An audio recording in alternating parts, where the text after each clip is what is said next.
Hi, this is Abby Levine with Gaia GPS. In this lesson, you're going to learn how to create your own adventure with Gaia GPS. Don't get me wrong, sometimes it's great to just freeform it out there, or to do a hike, off-roading route, or adventure created by a friend or a trusted professional. But there are very few things more satisfying than creating your own adventures. It adds an art to exploration, helps you get away from the crowds, and also lets you start and end your routes from wherever you want. Let's check it out. The best place to start creating your own adventure using Gaia is on your computer. So let's fire that up and go to GaiaGPS.com. The big screen makes it so easy to plan. You can see more of the landscape at once, and the smart planning tools are so easy to use with a mouse. You can even use the keyboard shortcuts to edit and complete your route. For the purposes of this class, let's create a hiking route. I'm here in the National Forest, and I don't have a great sense of the area, but I know there are tons of trails to explore. I want to go on an overnighter backpacking trip. I also know there are tons of people here who don't tell anybody I largely want to avoid. No offense to them. So, to create my route, I'm going to pan to where I want to start. At this point, I'd like to drop a waypoint so I can easily reference where I'm starting and stopping. To do this, hit the Create Waypoint icon on the left. Drop it to your starting location. Now, I like to pan around the map and zoom in and out to get a sense of the trails. I can see the PCT is right there, and I would love to include that. Okay, I think I have a good sense of what I want to do. Click the Create Route icon. Notice that you can change the route planning mode.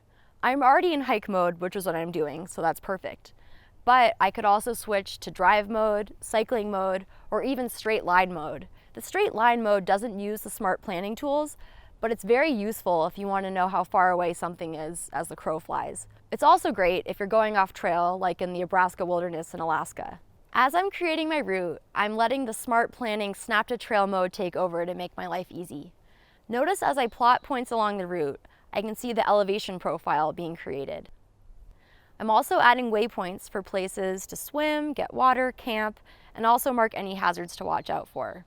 Okay, so I've created this big lollipop loop, and I want to go back to the start. I can make my life really easy at this point by just clicking that Back to Start button, or B on the keyboard. And voila, now my route is complete. Once it's done, press Save. Now you can see the elevation profile, which you can scrub up and down across to see where the climbs are and where the descents are. I can also see how much vert I can expect to go up and down, and also how far my route will be. Notice that you can decide whether you want to share your route with the public or keep it private, using that public-private toggle.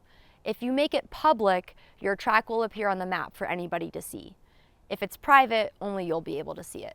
While we're on the topic of public tracks, I actually love to turn on public tracks if I'm creating a route and it looks like I might be going super close to private property or some weird trail, and I'm not sure if that little trail is going to connect over to the rest of my loop. So to turn on public tracks, go to Settings, Saved Items, and then toggle on public tracks.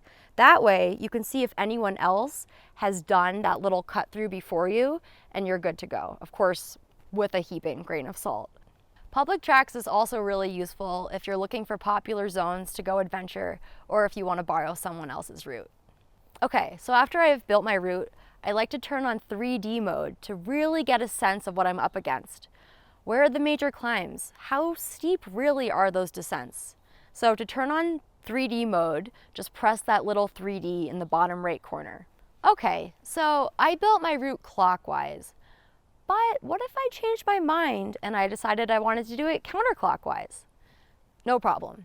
Just go to Edit, Reverse the Route. In edit mode, I can also change the route name, the color of the route on the map, and add any notes.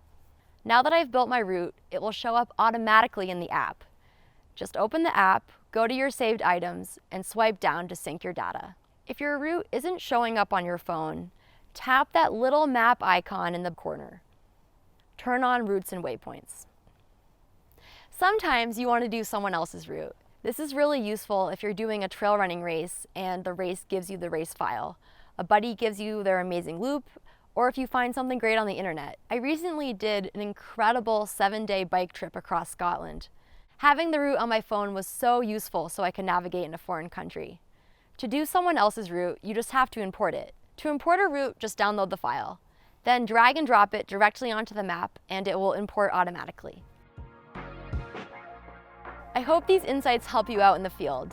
You'll now be able to create your own adventure and get more out of Gaia. Thanks for watching and have fun out there.